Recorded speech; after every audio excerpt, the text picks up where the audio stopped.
আমরা যাচ্ছি। পিছনে দেখতে পাচ্ছেন যে খুব সুন্দর একটা ভিউ। আসলে এটা মানে ওদের না দেখলে আসলে বুঝতে পারবেন না কত সুন্দর একটা জায়গা।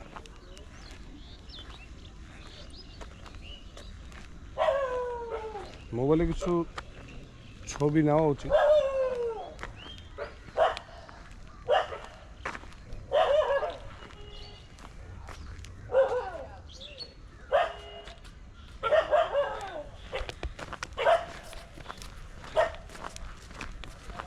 আমরা এই জন্য ভিডিও করে দেখালাম আপনাদের যে জিনিসটা অনেক সুন্দর একটা জায়গা। এখানে কিছু ডগ ফাইট হচ্ছে, তাই রেকর্ডের মধ্যে একটু ডগের চিল্লাচিল্লিতে শোনা যাচ্ছে। খুবই সুন্দর জায়গা, খুবই।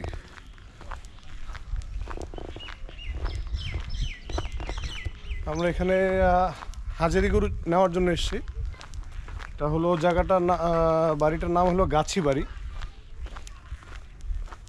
ঝিগলগাছার পরে গাছি বাড়ি।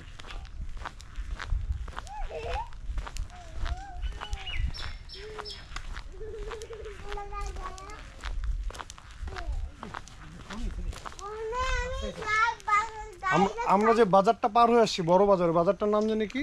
ঝিটকা বাজার। ঝিটকা বাজার না? আচ্ছা, আমরা ওই ঝিটকা বাজার পার হয়ে আরও প্রায় 2-3 কিলো সামনে এসেছি। একদম পুরো গ্রাম্য পরিবেশ। ঝিটকা বাজার পার হয়ে গাছি বাড়ি চলে আসছি। হাজারি গুড় একটা ঐতিহ্যপূর্ণ জিনিস, ঐতিহ্যপূর্ণ গুড়। এটার একটা নিজস্ব হিস্ট্রি আছে। আগে বানাতো তারা, পরে বন্ধ করার পরে কিন্তু তারা কিছু লোক তারা এই প্রথাটা ধরে রাখবে বলে ঠিক করে।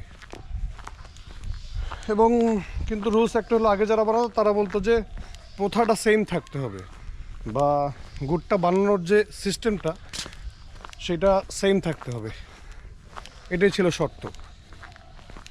তা আমরা চেষ্টা করবো আপনাদেরকে দেখানোর, জানি না কতটুকু পারবো। অনেক লেট হয়ে গেছে, আস্তে আস্তে অলরেডি অলমোস্ট 7:30 বাজে।